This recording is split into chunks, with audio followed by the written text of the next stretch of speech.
स्वागत है आपका अथर्व क्लासेस पर। आज की राजस्थान महिला सुपरवाइजर भर्ती की क्लास में हम 18वां प्रैक्टिस सेट पढ़ेंगे। तो आइए समय व्यर्थ न करते हुए आज का प्रैक्टिस सेट शुरू करते हैं।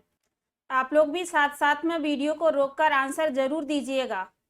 और इससे पहले अगर आपने इससे पहले के प्रैक्टिस सेट नहीं देखे हैं तो चैनल पर जाकर जरूर देखें। तो आइए शुरू करते हैं आज की क्लास। तो आज का हमारा पहला प्रश्न है, निम्न में से कौन सा विटामिन बैक्टीरिया द्वारा आंत्र में स्रावित होता है?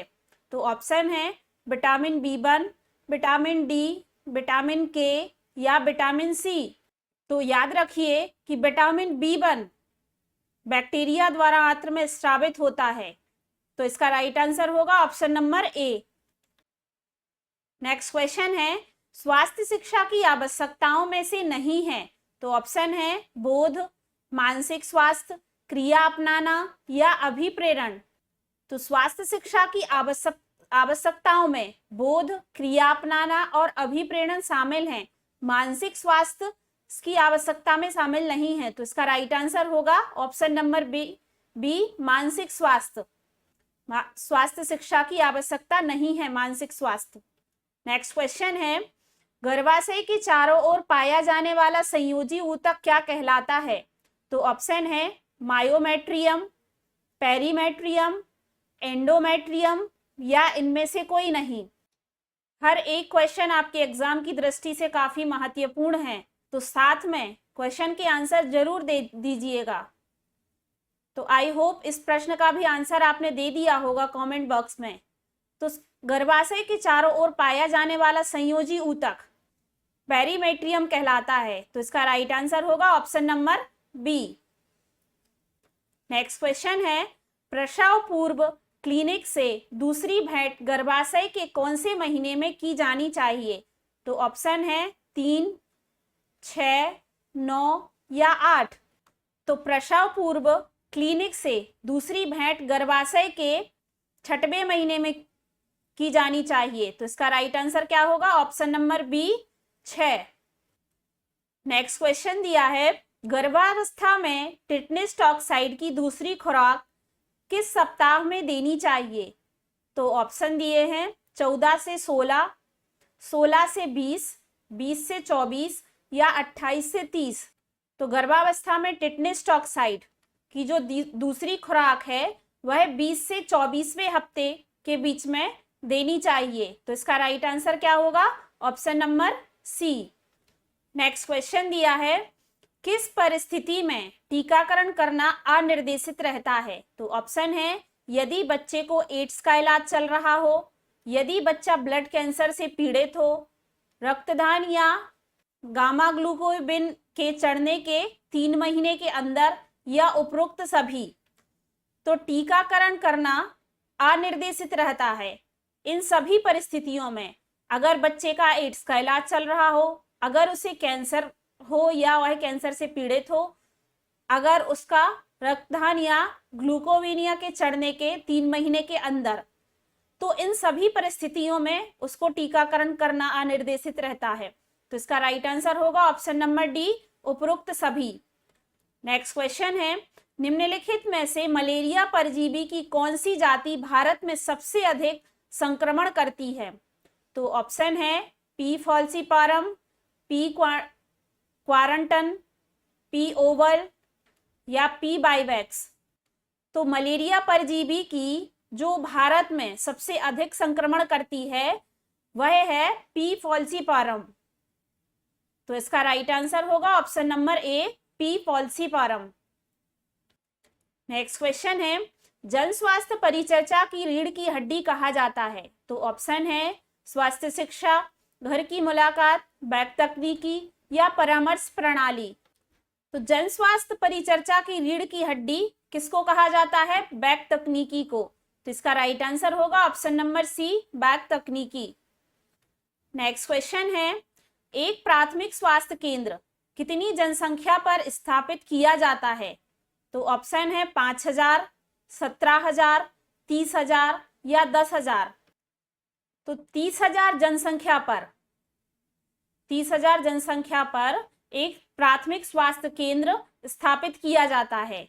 तो इसका राइट आंसर क्या होगा? Option number C 30,000। Next question है, टीबी की प्राथमिक रोकथाम में शामिल है, तो ऑप्शन है डोट्स, बीसीजी वैक्सीन, एमटीडी या यह सभी। तो टीबी की जो प्राथमिक रोकथाम में शामिल है वह है बीसीजी वैक्सीन, जिसे हम क्षय का टीका भी कहते हैं। जो टीबी की प्राथमिक रोकथाम के लिए टीका लगता है उसे हम क्षय का टीका या बीसीजी वैक्सीन कहते हैं। तो इसका राइट आंसर होगा option number B. Next question है, प्राथमिक शिक्षा को इसकी स्थापना निम्न में से किसकी प्राप्ति हेतु की गई थी? तो यहां पर है प्राथमिक शिक्षा कोष। प्राथमिक शिक्षा कोष की स्थापना निम्न में से किस प्राप्ति हेतु की गई थी? तो ऑप्शन दिए हैं जनता तथा गैर सरकारी संस्थाओं से प्राप्त दान हेतु, ग्राम सभाओं द्वारा जनित आय हेतु जिसका प्रयोग प्राथमिक शिक्षा के विकास के लिए किया जाए, केंद्र सरकार द्वारा लाए गए शिक्षा उपकर हेतु, या प्राथमिक शिक्षा के विकास के लिए विश्व बैंक से प्राप्त अंशदान हेतु। तो प्राथमिक शिक्षा कोष, जिसे कि पीएसके के नाम से भी जानते हैं, और इसकी स्थापना कब हुई थी? 2005 में।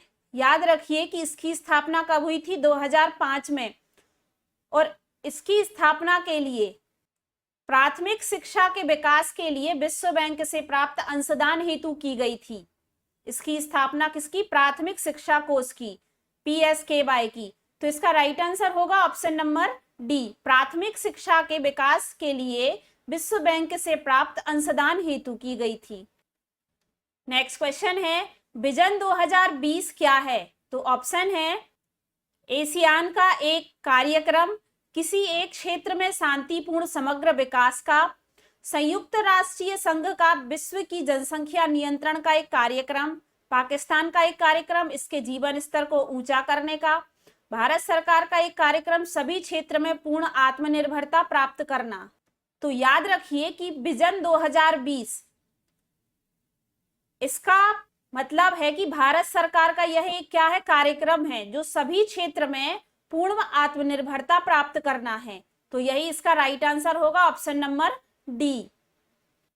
नेक्स्ट क्वेश्चन है, किस अंग के रुधिर स्राव हेतु फीमोरल दबाव बिंदु को प्राथमिक उपचार के रूप में इस्तेमाल किया जाता है? तो ऑप्शन है हाथ, पैर, चेहरा या कंधा। तो रुधिर स्राव हेतु किसका? फीमोरल दबाव बिंदु को प्राथमिक उपचार के रूप में किस अंग में इस्तेमाल होता है? पैर में। तो इसका राइट आंसर क्या होगा? ऑप्शन नंबर बी, पैर में। नेक्स्ट क्वेश्चन है, बालकों की बुद्धिमत्ता किस पर निर्भर करती है? तो ऑप्शन है पारिवारिक परिवेश पर, ज्ञानवर्धन के लिए पारिवारिक भ्रमण पर, किस प्रकार भी अपने पर्यावरण का प्रयोग करते हैं, प्रारंभिक जीवन में घर में की गई पढ़ाई। तो बालकों की बुद्धिमत्ता सबसे ज्यादा पारिवारिक परिवेश पर निर्भर करती है। तो इसका राइट आंसर क्या होगा? ऑप्शन नंबर ए, पारिवारिक परिवेश पर। नेक्स्ट क्वेश्चन है, अध्यापक समाज का मार्गदर्शन है, इस कारण उसे सजग रहने की आवश्यकता क्यों है? तो ऑप्शन है सामाजिक आडंबरों के प्रति, समाज के प्रतिष्ठित व्यक्तियों के प्रति, समाज की स्त्रियों के प्रति, समाज की आर्थिक उन्नति के प्रति। तो अध्यापक समाज का क्या है? मार्गदर्शक है, और उसे समाज के आडंबरों के प्रति सजग रहने की आवश्यकता है। तो इसका राइट आंसर क्या होगा? ऑप्शन नंबर ए, सामाजिक आडंबरों के प्रति। नेक्स्ट क्वेश्चन दिया है, विद्यालय में खेलकूद कार्यों पर व्यतीत किए गए समय के विषय में आपका मानना है कि? तो ऑप्शन है यह समय का दुरुपयोग है, यह समय और अधिक शिक्षण कार्यों में लगाना चाहिए, यह समय का सदुपयोग है क्योंकि बच्चों में सामाजिकीकरण की भावना पैदा होती है, या यह छात्रों को व्यस्त रखने का साधन है। तो विद्यालय में खेलकूद कार्यों पर व्यतीत किए गए समय के विषय में यह क्या है? समय का क्या है, सदुपयोग है। यदि बच्चा विद्यालय में खेलकूद कार्यों में अपना समय व्यतीत कर रहा है तो यह समय का क्या है, सदुपयोग है, क्योंकि बच्चों में सामाजिकरण की भावना पैदा होती है। बच्चों के खेलने कूदने से बच्चों में सामाजिकरण की भावना पैदा होती है, इसीलिए इसका राइट आंसर क्या होगा, option number C. Next question है, 12 वर्ष की आयु के एक सामान्य बच्चे में यह अधिकतम संभव है कि, ऑप्शन है उसमें समग्र मोटर समन्वय की दिक्कत होती है, उसमें वयस्कों को खुश करने के संबंध में चिंता का भाव होता है, वह यहाँ वहां अपनी रुचि परिसीमित करता है, वह अभिजात अनुमोदन के लिए इच्छुक होता है। तो 12 वर्ष की आयु में एक सामान्य बच्चे में अधिकतम संभव है कि उसमें समग्र मोटर समन्वय की दिक्कत होती है, तो इसका राइट आंसर होगा ऑप्शन नंबर ए। नेक्स्ट क्वेश्चन है, विशेष शिक्षा संबंधित है, तो ऑप्शन है मेधावी विद्यार्थियों के लिए शिक्षा से, कम योग्य विद्यार्थियों के लिए शैक्षिक कार्यक्रम से, अध्यापकों के लिए शिक्षक कार्यक्रमों से, पिछड़ी बुद्धि के लिए विद्यार्थियों के लिए शिक्षण कार्यक्रमों से। तो विशेष शिक्षा का संबंध कम योग्य विद्यार्थियों के लिए शैक्षिक कार्यक्रमों से है, तो इसका राइट आंसर क्या होगा, option number B. Next question दिया है, एड्स शब्द के लिए अक्षर ए का पूर्ण विस्तार क्या है, तो ऑप्शन है एक्वेरेसी, एक्वायर्ड, या एडोलेंसिस, या एडुलेशन। तो एड्स रोग जिसका पूरा नाम क्या होता है, एक्वायर्ड इम्यूनो डेफिशिएंसी सिंड्रोम, तो इसमें पूछा गया है अक्षर ए का पूरा नाम, तो अक्षर ए का पूरा नाम क्या होगा, एक्वायर्ड, तो इसका राइट आंसर क्या होगा, ऑप्शन नंबर बी, एक्वायर्ड। और साथ में प्रश्न ऐसा भी बन सकता है कि इसका पूरा नाम पूछा जा सकता है और उसका अलग अलग मतलब पूछा जा सकता है। तो एक्वायर्ड का मतलब होता है कि ऐसी बीमारी जो पैतृक रूप से नहीं बल्कि विषाणु के क्या है, आक्रमण से पैदा होती है। और इम्यूनो डेफिशिएंसी का मतलब होता है रोग प्रतिरोधक शक्ति का कम होना। और सिंड्रोम का मतलब होता है बीमारी को प्रकट करने वाले कई लक्षणों का क्या है, समूह है। तो इसका पूरी अगर हम परिभाषा की बात करें तो इसी से पूरी परिभाषा बनती है कि एड्स विषाणुजन्य ऐसा रोगों का समूह है जिसमें रोग प्रतिरोधक क्षमता नष्ट होने के कारण कई लक्षणों का समूह दिखाई देता है। उसमें जो बीमारी प्रकट होती है उसमें कई लक्षणों का समूह होता है। इसके बाद नेक्स्ट क्वेश्चन है, सामाजिक विकास एक घटक है, तो ऑप्शन है सतत विकास का, संबद्ध विकास का, असंबद्ध विकास का, या संतुलित विकास का। तो सामाजिक विकास किसका घटक है, सतत विकास का, तो इसका राइट आंसर होगा ऑप्शन नंबर ए, सतत विकास का। नेक्स्ट क्वेश्चन है, शिक्षा के लिए 11वीं योजना की विषय वस्तु क्या थी, तो ऑप्शन है सबके लिए शिक्षा, खेल के लिए शिक्षा, या अनिवार्य प्रारंभिक शिक्षा, या शिक्षा का व्यवसाय कारण।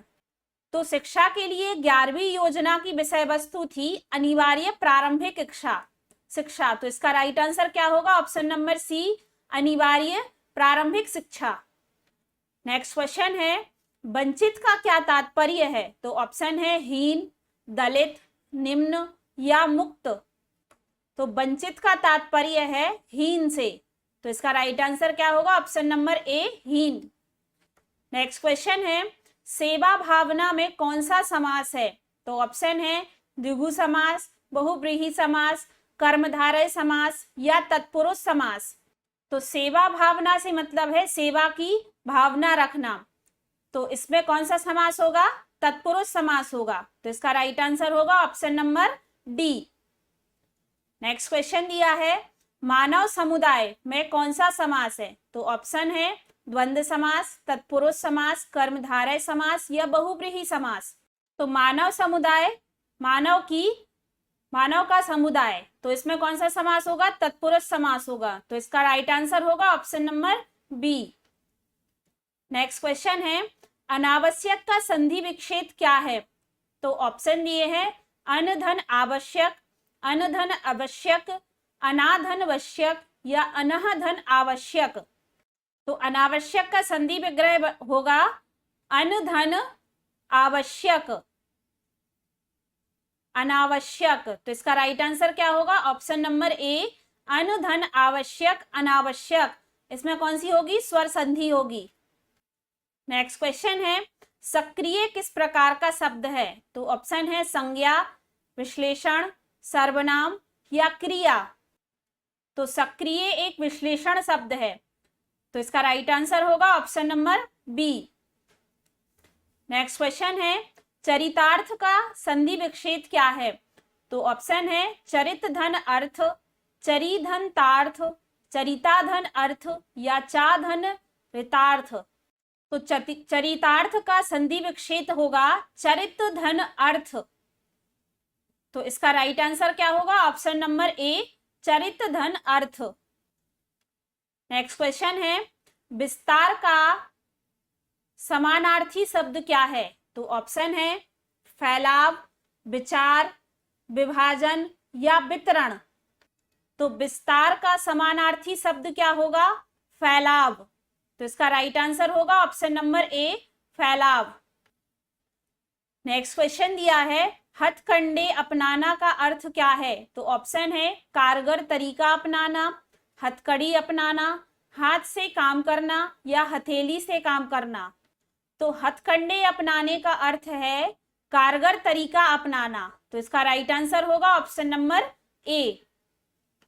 नेक्स्ट क्वेश्चन है, सुचिता शब्द का क्या अर्थ है? तो ऑप्शन है सरलता, निष्पक्षता, पवित्रता या निर्मलता। तो सुचिता शब्द का अर्थ है पवित्रता। तो इसका राइट आंसर होगा ऑप्शन नंबर सी, पवित्रता। नेक्स्ट क्वेश्चन दिया है, इनमें से कौन सा एक प्रत्यय का उदाहरण है? तो ऑप्शन है कौटुंबिक, अत्यधिक, मणिक्य या अत्यधिक। तो एक प्रत्यय का उदाहरण पूछा है। तो अगर हम देखें कौटुंबिक, तो इस कौटुंबिक शब्द में एक प्रत्यय लगा है, तो इसीलिए इसका राइट आंसर क्या होगा? ऑप्शन नंबर ए, कौटुंबिक। नेक्स्ट क्वेश्चन है, रसोई घर शब्द क्या है? तो ऑप्शन है तत्सम, रूढ़, योग रूढ़ या योगिक। तो रसोई घर एक योगिक शब्द है, तो इसका राइट आंसर होगा ऑप्शन नंबर डी, योगिक। नेक्स्ट क्वेश्चन है, पर्यावरणीय की तरह कौन सा विश्लेषण शब्द दर्शन के लिए सही है? तो ऑप्शन है दृश्य, दर्शनीय, दर्शनीय या दर्शनीय। तो इन्होंने कहा है कि जिस प्रकार पर्यावरणीय की तरह कौन सा विश्लेषण शब्द दर्शन के लिए सही है? तो दर्शन के लिए देखा जाए तो क्या होगा? दर्शनीय। जिस प्रकार पर्यावरण के लिए क्या है? पर्यावरणीय। तो इस प्रकार दर्शन के लिए क्या होगा? दर्शनीय। तो यही इसका राइट आंसर होगा option number C. Next question है, जिसका पहले से घटित होना निश्चित नहीं है उसे क्या कहते हैं? तो ऑप्शन है दुर्घटना, अघटित, आकस्मिकता या अचानक। तो जिसका पहले से घटित होना निश्चित नहीं है वह कैसा है? उसे क्या कहते हैं? आकस्मिकता। वह क्या है? अकस्मात हो गया। जो पहले से घटित होना जिसका निश्चित नहीं है वह अकस्मात हुआ, तो आकस्मिकता। तो इसका right answer option number C होगा। नेक्स्ट क्वेश्चन दिया है, यदि 7 क्रमागत संख्याओं का औसत 20 है तो उन संख्याओं में सबसे बड़ी संख्या क्या होगी? तो ऑप्शन दिए हैं 24, 23, 22 या 20। तो 7 क्या क्रमागत संख्याओं का औसत दिया है। तो अगर हम क्रमागत संख्याओं को इस प्रकार लिख लें कि जैसे ले लें n, तो दूसरी क्या होगी? पहली को ले लिया n, तो दूसरी क्या होगी? n+1। तीसरी क्या होगी? n+2। चौथी होगी n+3। पांचवी होगी n+4, छठवीं होगी n+5 और सातवीं होगी n+6। तो इस प्रकार ये 6 क्रमागत संख्याएं ले ली। तो इन्होंने कहा है कि इनका औसत कितना है, 20 है। ये पूरी संख्याएं कितनी हैं, 7 हैं, और इनका औसत कितना दिया है, 20। तो अब हम इसको सॉल्व करेंगे। तो सबसे पहले n काउंट कर लेंगे, कितने हैं, 1 2 3 4 5 6 और 7। तो इनको हम जोड़ देंगे तो क्या हो जाएंगे, ये 7n प्लस, फिर कितने हैं नंबर, 1 और 2 3 और 3 6, 6 4 10, 5 15, 15 और 6 कितने हुए, 21। तो इस प्रकार कितने हुए, 21/7 बराबर कितना है, 20। तो अब इसको सॉल्व कर लेंगे। तो 7 का यहां कर देंगे, या यहां से हम 7 को कॉमन भी ले लेंगे। तो ये कितना हो जाएगा, यहां से अगर हम 7 कॉमन लेंगे तो ये हो जाएगा n+7 का कितने बार जाएगा, 3 बार, क्योंकि होता है 7 3 21। तो अब ये 7 से 7 तो कैंसिल हो जाएगा। अब क्या बचेगा हमारे पास, n+3 = 20। तो अब अगर हम 3 को उस तरफ ले जाएंगे तो ये माइनस हो जाएगा 20 में से, तो कितना बचेगा, 17 बचेगा। तो अब हमारे पास n की वैल्यू कितनी आ गई, 17 आ गई। तो अब इन्होंने प्रश्न में पूछा है कि सबसे बड़ी संख्या क्या होगी। तो यहां पर अगर हम देखें तो सबसे बड़ी संख्या कौन सी है, n+6। तो अब हम यहां n की वैल्यू रख देंगे, जो कि हमारी कितनी निकली, 17। तो क्या हो जाएगा, 17 + 6, 17 + 6 कितना हो जाएगा, 23। तो यही सबसे बड़ी संख्या होगी, 23। तो इसका राइट आंसर क्या होगा, option number B. Next question है, ए और बी के पास 2:1 के अनुपात में धन है। यदि ए बी को 2 रुपए दे देता है तो यह धन उसके पास 1:1 के अनुपात में हो जाता है। प्रारंभ में उसके पास कितना धन था। तो देखेंगे सबसे पहले कितना था उनके पास, 2:1 के अनुपात में। तो ए के पास था 2 के अनुपात में, तो इसको हमने ले लिया 2x, और बी के पास था 1 के अनुपात में, तो इसको ले लिया x। ये दोनों बराबर हैं। फिर कहा गया है कि यदि ए बी को 2 रुपए दे देता है, तो जो ए है ये ए है और ये बी है। तो ए बी को कितना देता है, 2 रुपए। तो ए अपना 2 रुपए देगा, तो इसने 2 माइनस कर दिए, और इसके पास 2 रुपए आए तो इसके +2 हो गए। अब इसको सॉल्व कर लेंगे तो x इस तरफ ले आएंगे तो ये हो जाएगा 2x - x, और इसको 2 को इस तरफ ले जाएंगे तो ये हो जाएगा +2। तो अब हम इसको माइनस कर देंगे तो ये हो जाएगा x और ये हो जाएगा 4। तो x कितना निकला, 4 निकला। तो जो b है वह कितना है, 4 है, और जो a है वह कितना है, 8 है, क्योंकि यहाँ 4 रख देंगे तो 4 दूनी 8। तो क्या हो जाएगा, 8 रुपए और 4 रुपए। तो उनके पास प्रारंभ में कितना धन था, 8 रुपए और 4 रुपए। तो ऑप्शन नंबर सी इसका राइट आंसर होगा। नेक्स्ट क्वेश्चन है, 400 की राशि 4 वर्षों में 480 रुपए हो जाती है। यदि ब्याज की दर 2% बढ़ा दी जाए तो वह कितनी हो जाएगी। तो प्रश्न में सबसे पहले तो क्या दिया गया है, मूलधन दिया गया है। मूलधन कितना दिया है, 400 रुपए दिया है। इसके बाद दिया है 4 वर्षों में, तो समय कितना दिया है, 4 वर्ष। फिर दिए हैं 480 रुपए हो जाते हैं। इसका मतलब मिश्र धन कितना है, 480 रुपए है। यदि ब्याज की दर 2% बढ़ा दी जाती है। सबसे पहले तो हम यहाँ 400 और 480 को माइनस कर देंगे तो हमारा क्या आ जाएगा, ब्याज आ जाएगा। तो ब्याज कितना निकल आएगा अगर इसको माइनस करेंगे तो 80 रुपए।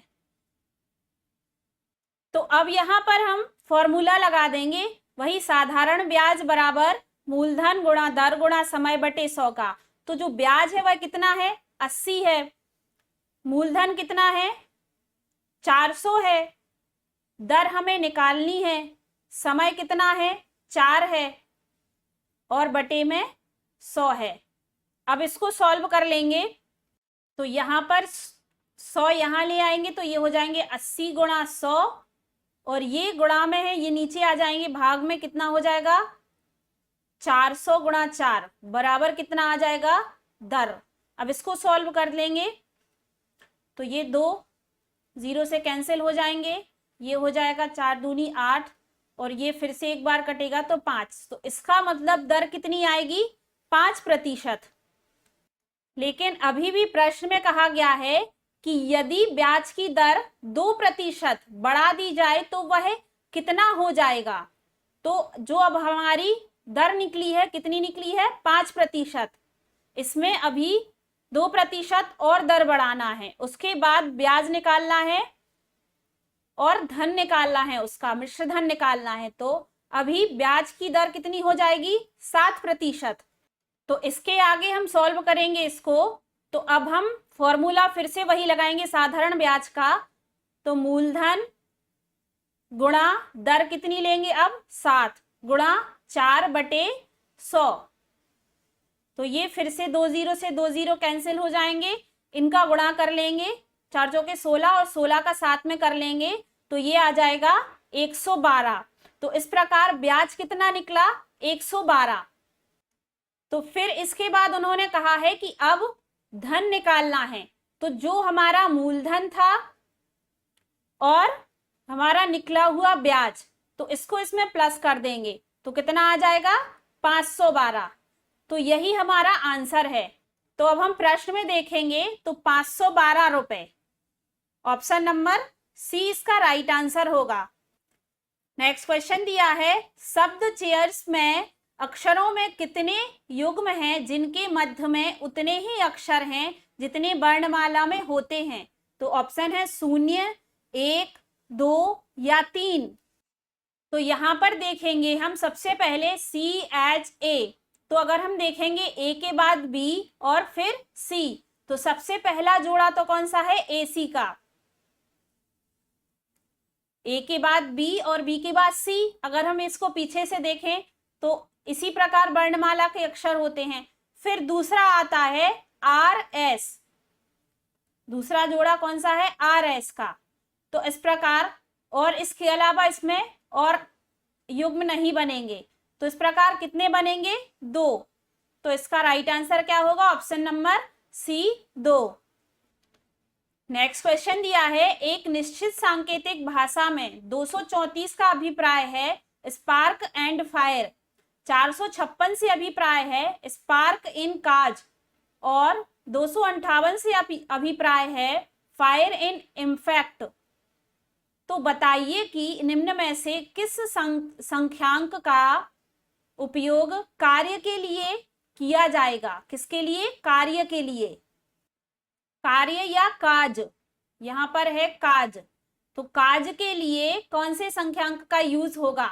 तो सबसे पहले देखेंगे कि सबसे पहले किसके लिए दिया है, 234 के लिए। 234 के लिए क्या कहा गया है, स्पार्क एंड फायर।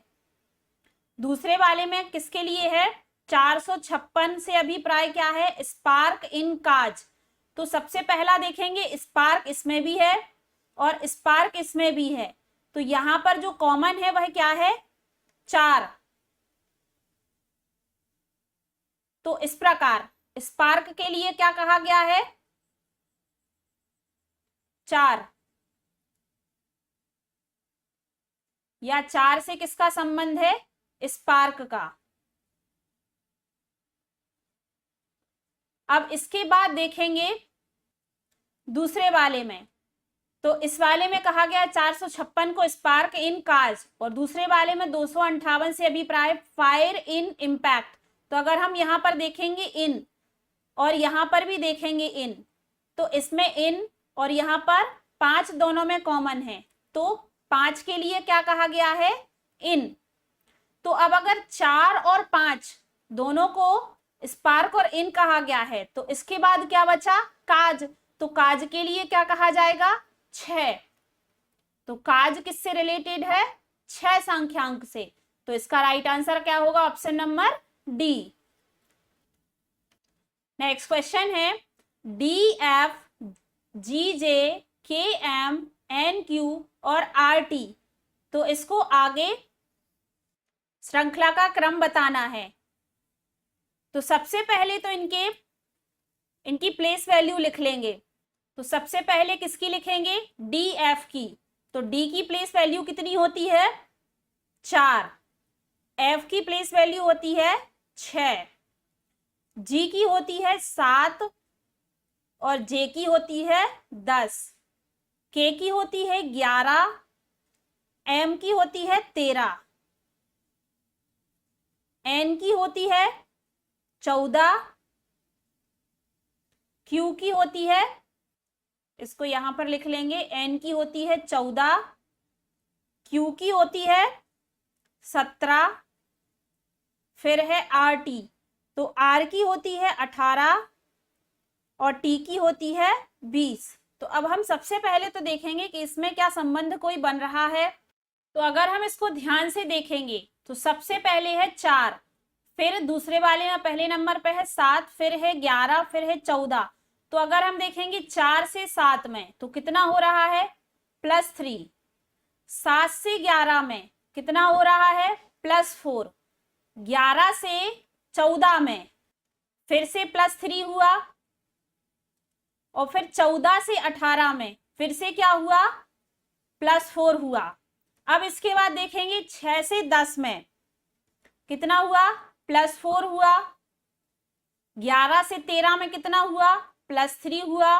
13 से 17 में कितना हुआ, +4 हुआ। और 17 से 20 में कितना हुआ, +3 हुआ।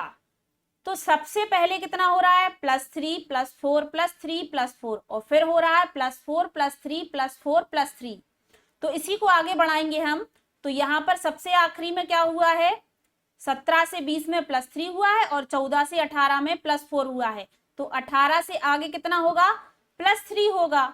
तो 18 में +3 करेंगे तो होगा 21, और 20 से +4 करेंगे तो होगा 24। तो इस प्रकार 21 किसका होता है, तो 21 होता है u का, और 24 होता है x की प्लेस वैल्यू। तो इस प्रकार जो आगे श्रृंखला का शब्द बनेगा वह क्या बनेगा, ux। तो ऑप्शन नंबर डी देखेंगे क्या है, ux। तो यही इसका राइट आंसर होगा। एक बार आप चाहें तो इसको अपने आप कॉपी में इसको सॉल्व कर सकते हैं, जिससे आपको खुद क्लियर हो जाएगा कि ये किस प्रकार सॉल्व होगा। आइए देखेंगे हम अपना अगला प्रश्न। तो दिया गया है कि श्रृंखला 10, 17, 24, 21, 38 में निम्नलिखित में से कौन सी श्रृंखला की एक संख्या होगी। यहाँ पर 38 के बाद 10, 17, 24, 21, 38 के बाद इन चारों में से 48, 45, 55, 44 में से कौन सी एक संख्या आएगी। तो सबसे पहले तो हम इसमें देखेंगे कि इसमें क्या संबंध बनेगा। तो अगर हम देखेंगे 10 से 17 में, 10 से 17 में +7 हुआ। 17 से 24 में फिर से +7 हुआ। इसके बाद 24 से यहां पर 31 है,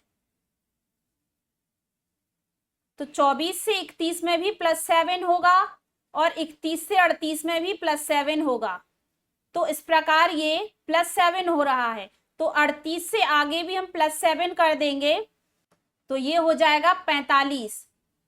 तो यही इसका राइट आंसर होगा, ऑप्शन नंबर बी 45। तो आज की क्लास यहीं पर समाप्त करते हैं। आशा करते हैं आज की क्लास आपको पसंद आई होगी। अगर वीडियो पसंद आई है तो वीडियो को लाइक करें और कमेंट करके जरूर बताएं कि आज की वीडियो कैसी लगी है। साथ ही अगर आप अपने एग्जाम से पहले एक रिवीजन क्लास चाहते हैं तो कमेंट करके जरूर बताइएगा। जल्दी हम अपने अगले प्रैक्टिस सेट के साथ मिलते हैं। धन्यवाद।